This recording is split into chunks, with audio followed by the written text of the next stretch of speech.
Welcome back everyone to Yarkshire Gamer and part 7 of Build the Bismarck, and we're kind of getting there now. We are going to see quite a big jump in making of the model today. There's a lot of background stuff that you now, having watched these 7 videos to date, you're aware of. It's not just a straightforward process of banging the kit together and painting it. So I'm going to concentrate now on the main hull, and here it is.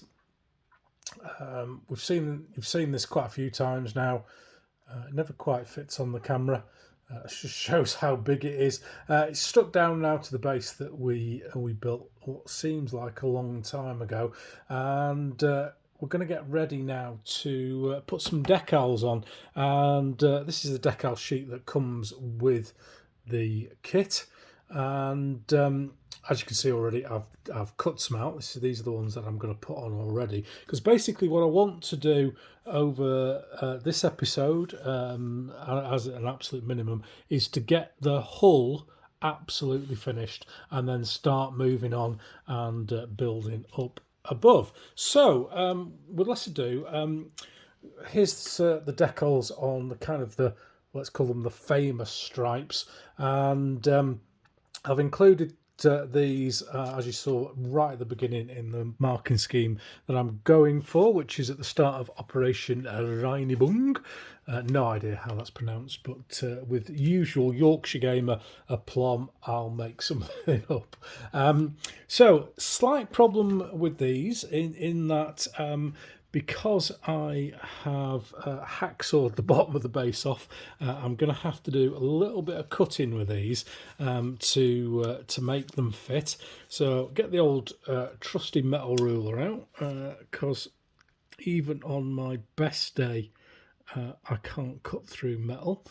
And just going to slice off the bottom of these, because I'm going to have to cut these to fit. You know, if I was sensible and was doing a full hull model, then maybe I wouldn't have to do this, but I am going to have to fit these with the model on the base. And if you're thinking you could have done this previously in the last episode before you glued the hull to the base, then you know what, you're damn right. And this is a little bit of a mistake that I've made, but there we go. We're not all perfect, even those of us who live in Yorkshire. So we've got our decals ready to go, and we are bow to the front. So I'm going to need the wide one with the black at the front, and this fits in, if we look on the model, just in front of the turret for the front secondary gun, which is here. So just turn that up, and apologies as always with the focusing. So that's going to fit in there, and it's just slightly too big. So I'm just gonna, can you see that? Just slightly too big, and that's because of the waves. Obviously, I'm not cutting this to the form of the hull when it was cast. So 2 seconds, I'll just make an adjustment. So I'm giving it a quick trim, and there we go. Just smaller than it needs to be, but that's kind of perfect, because we're going to fit it trim to the top of the hull. So we'll just drop that in there, and then the same for this second part. And this is just aft of the aeroplane catapult on this side, with the white to the front. So here's the aeroplane catapult here. So we've got a big wave there. So if we push that in, we can. I do apologise with this focusing. Going to need a little bit of a trim there, which we're going to do in a second. So I've trimmed those down off camera, and we're ready to fit the front piece on. And I use Vallejo Decal Medium. There's lots of others about. This stuff, for example, Microset and Microsol. I've not quite got a hang of Microset yet. We're still working on it. But Decal Medium, basically it helps the decal adhere to the model. And I have to say I was a bit sceptical at first and thought it's like a daft modeler thing. They're spending money when they don't need to, but it actually does make a lot of difference. So I'm just going to coat the area where the decal is going to go on with decal medium, and that's going to help it adhere to the surface, and B, it is going to help it mould into the panel lines. Get my little decal out, and I'm just going to get the most of the water off. There we go. And just for speediness, I'll stick the next one in there while we're going. And as we said before, it is black to the front. So we want this bit of the decal towards the front. And where's the... Yeah, we're going in there. And we're just going to slide that off. Get rid of the backing paper in approximately the right space, and I'm doing this through the lens of the camera to try and keep it in focus, and it's not working my brain very well. So I do apologise, I've dropped it back one, so we want to be about there.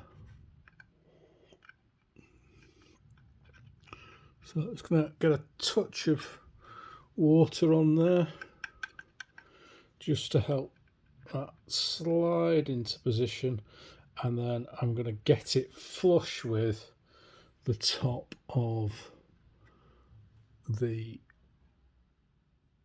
hull, bottom of the deck even, and then on top of that I'm just going to use or put down a layer of the decal medium, again gently dabbing it on here because it's going to move and shift around the decal if we move it too much. So there we go, and once I've done that, and I'm just going to very, very gently just kind of make sure we're in the right spot. I'm pushing down on the hull, we'll make sure of that, and then when it's had a bit of time to soften with the decal medium, then I shall push it into that panel line that you can see there. So I'm going to complete the rest of the black and white stripes on the sides, and I'll come back to you. So here we go, here's the hull, and just with those stripes we are looking so much more Bismarck than we did a while ago.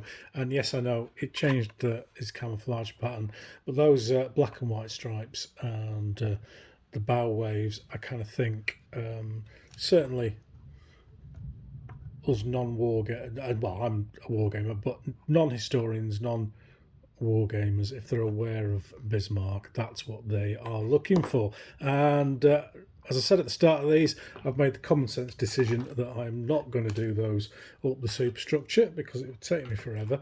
So that's the decal on. To complete the stuff, I'm going to finish the decals on the lower hull. So I've got the red and white circles at the front and the rear. We'll talk about markings later on in the build, and some depth markings, etc. on the side of the hull need doing as well. So I'll complete those before I come back to you and we'll talk about the next stage. So here we are. We have we've got our decals. We've got the red and white circles on the front. We've got our stripes on the side, and then if we look really closely, we've got the little depth marker on the front as well. So that's all the decals that I need to put on at the moment, and the aerial recognition markings are quite bright, so they're going to get dulled down, and as are the stripes on the side in due course. I'm just going to give them a lot of time to settle, and with the decal softener I've got working, I'll put a number of coats on that just to make sure that it blends into the deck as much as possible. So the next stage that I am going to go through is I am going to do a lot of really close detail work, just tidying up the deck. So if I zoom in as much as I can, and we look at the back of the deck, I'll just get onto the digital zoom there. So what you can probably see here is we've got parts of the deck that should be grey that have picked up tan, yellow and wood dye as we've been going along and doing the decks. So all I'm going to do is I'm just going to go along and very carefully put in the grey for those bits that are stuck. Well, not stuck, that have been. This one's probably the easiest one to see. See what we're going to do there. So I'm going to go over the deck of the ship and do that first. So there we have it. I've gone around with my fine brush and my paint, and I think I actually forgot to show you which paint it was that I used, and it was just dark sea grey 70991.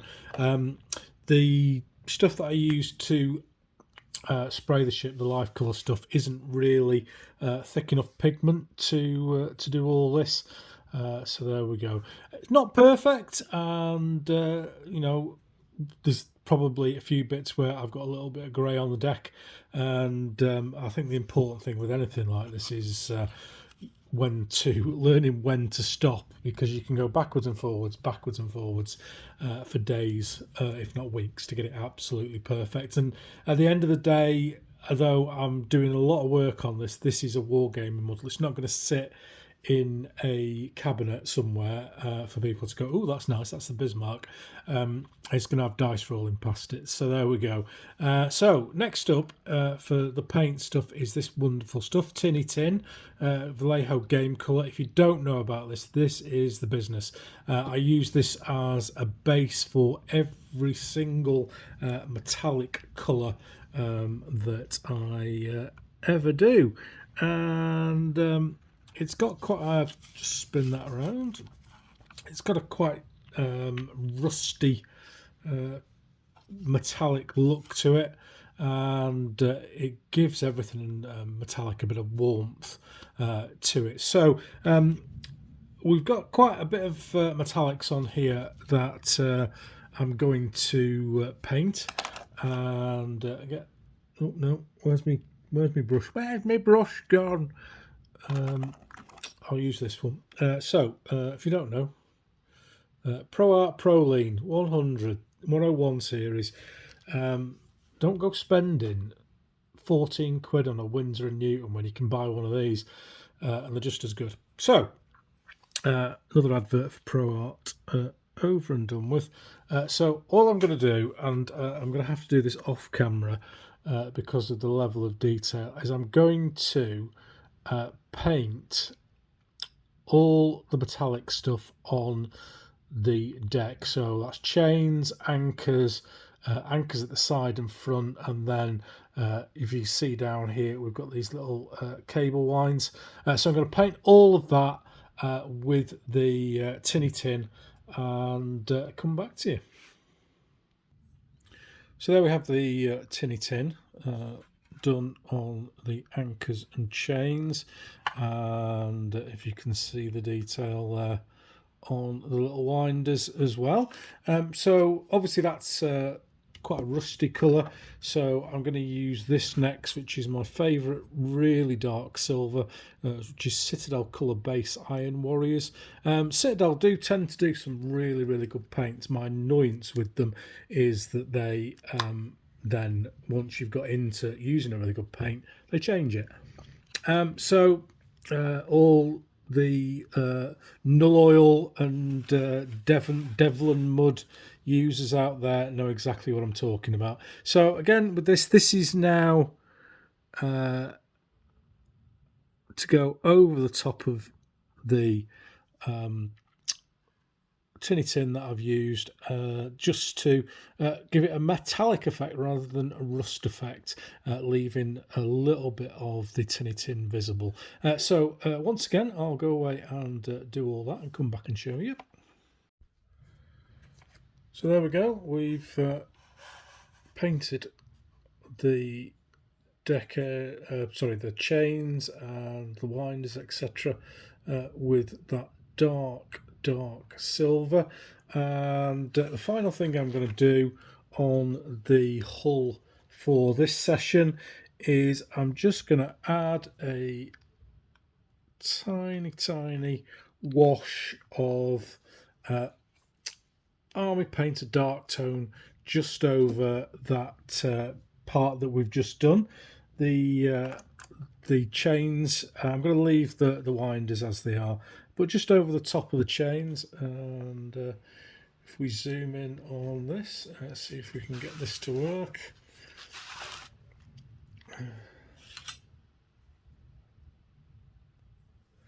Yeah, I'm just going to stick a tiny bit of a wash just over the top of these chains,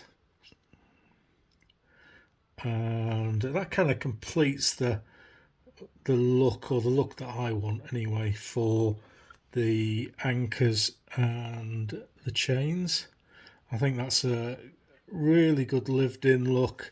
It's 3 stages, which is a fairly large amount. I'm just going to use that ink there as well, just to bring out the detail on the top of the chain winder.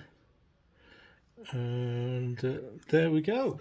So I'm going to call the base done for today. Still got a little bit of weathering to do on the decals, but I've already had a little bit of a problem with them lifting, so I'm going to put decal fix on them and leave them overnight before I do anything on top of them. So we're going to start going upwards. So I'll be back in a second with the next layer.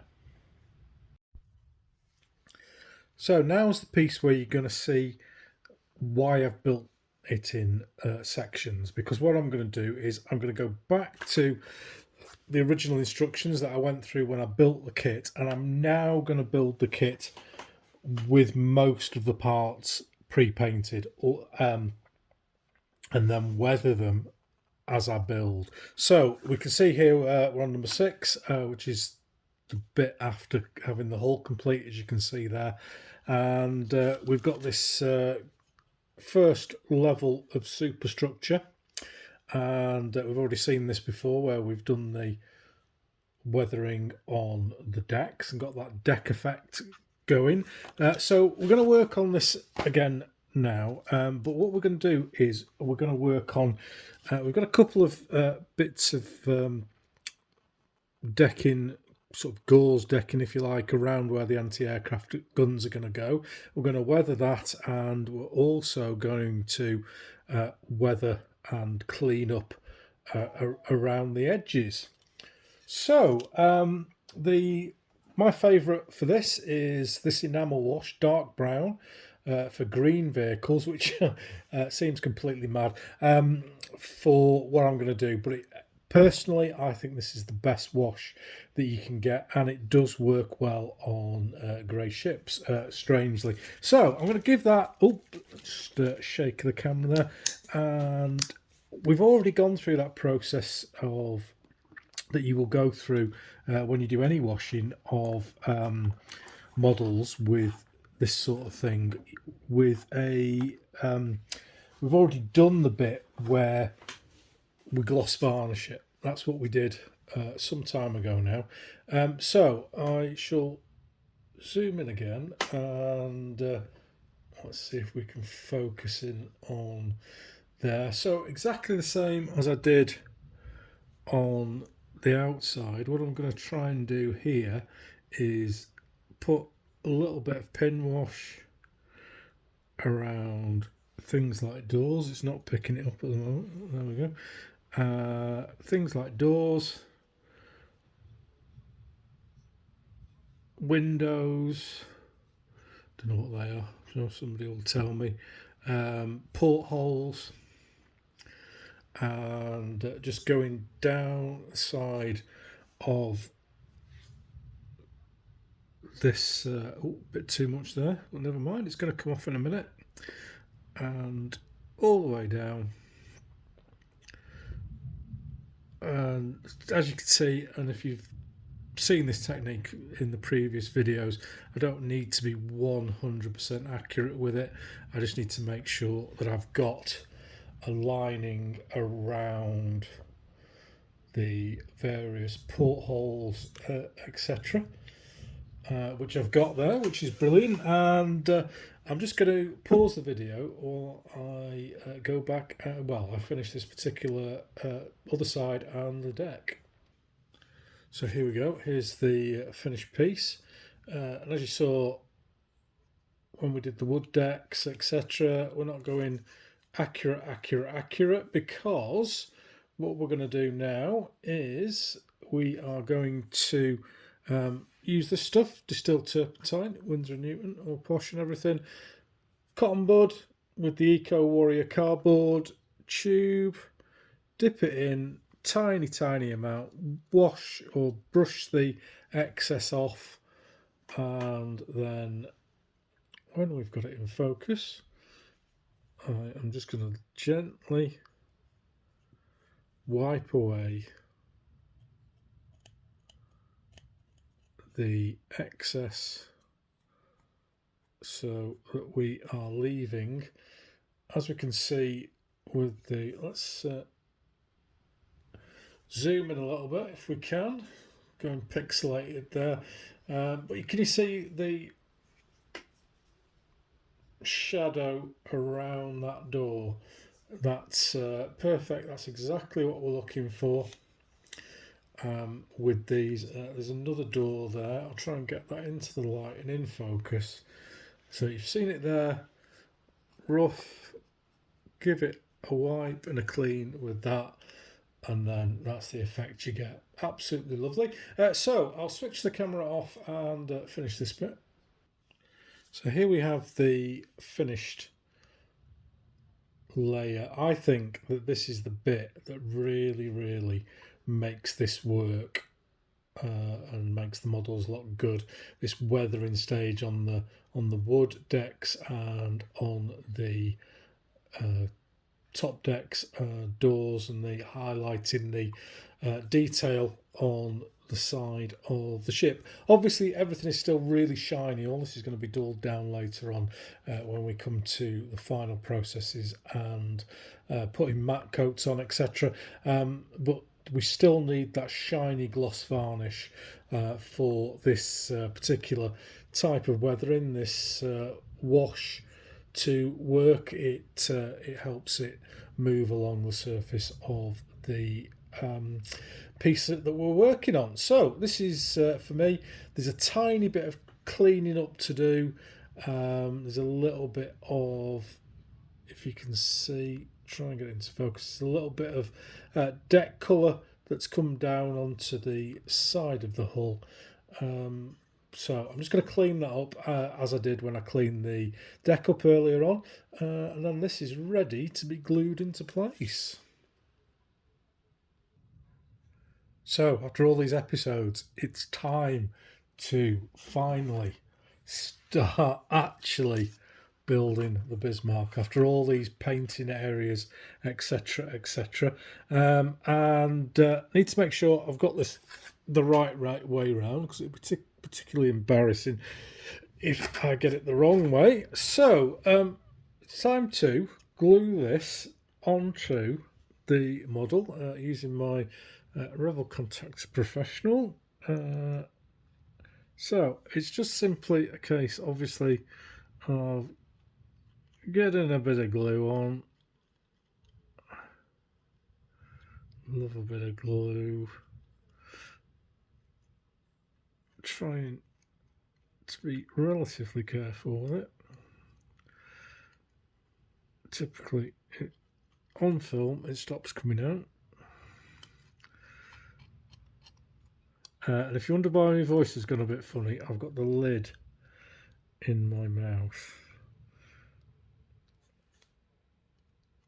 So I need to make sure I've got reasonable coverage, a little bit along all of it, or you can guarantee that the bit that I don't stick will be the bit that lifts up and turns into a right goddamn pain. So we are there, I think. There we go. So grey end to the front to fit over here and over here, and get it into place. Obviously everything's grown slightly now that it's been painted, but we just need to make sure that we get it into place. Sometimes it just needs a bit of gentle persuasion,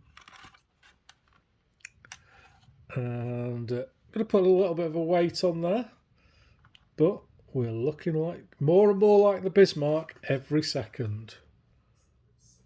So here we go with the first layer on and tied it up. I think that's is starting to look good now, and simply all I'm going to do now is just repeat that process with the parts that I've got in front of you, turrets and the next level of superstructure, and I'm just going to use the old wash on that, the dark brown, and get them stuck on the model, and I'll be back in a second with that. So here we go with the final shot of this episode, and it's looking like the Bismarck now, isn't it? Amazing how quickly things start to come together. Apologies for the shaky cam. So we'll just take you down the model today. As you can see there, we've got the depth gauge at the front. Still working on the aerial recognition marker at the front. That's going to need some weathering down to get it in line with the rest of the ship. Decks are looking great, I think. Yes, I've said before, slightly yellow for some people, but I like it. I like it a lot. Those turrets are looking the absolute business. Now they've been had a pin wash on them. And then we're moving across to where we are at the moment. Obviously, lots of fixtures to go on the deck. We've got secondary and tertiary guns to go on. Just coming out a little bit there, we've got the start of the control tower. A little bit of work needed done on the top of the main stack there. That needs cleaning up a bit in there as well. And then the rear of the ship starting to come on. See how great the pin washers of theirs work with the doors, etc. Great. See set of stairs there coming down from the second deck level. And then we're on to the rear turrets. Again, I think these turrets have come out amazing with that pin wash. And we're on to the back of the ship now, and like I said before, it needs some weathering working on that bright red aerial recognition marker. But coming back along, the side stripes have now sort of blended in nicely. they need a little bit of work just to weather them in and make them look more realistic. And obviously we're going to finish off the ship base towards the end of this video. But I think we're getting there now. I think that's a great looking model, and I think it's going to be the business when it's finished. So thanks for staying with me for 7 parts to get to this point, and I think we'll see a big chunk of the ship done in the next episode. So until then, Sithee.